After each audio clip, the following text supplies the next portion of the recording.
قوم لوط کو اللہ نے تباہ کیا، دنیا کا نظام ختم نہیں ہوا۔ قوم صالح تباہ ہوئی، دنیا کا نظام ختم نہیں ہوا۔ قوم سمود اسی طرح کئی بستیاں تباہ کی اللہ نے، دنیا کا نظام رکے نہیں روکا۔ فرمایا یہی حالت ہے۔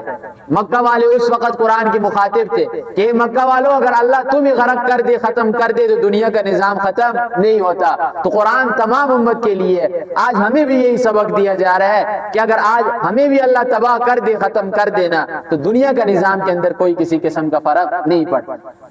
100 سال پیچھے اٹھیں دیکھیں، کوئی ایک ہم میں سے دنیا کے اندر نہیں، سارے کے سارے ہم نے آئے، اور 100 سال بعد دیکھیں گے ہم میں سے کوئی ایک نہیں ہوگا، کیونکہ دنیا کا نظام تو نہیں رکتا۔ اللہ فرماتے ہیں میں نے نئے لوگوں کو پیدا کیا، فَتَطَاوَلَ عَلَيْهِمُ الْعُمُرُ، اور ان کی عمریں بھی ہم نے طویل کی۔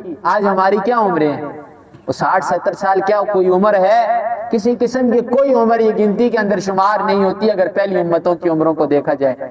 پیغمبر ہے نا حضرت نوح علیہ السلام، وہ 9.5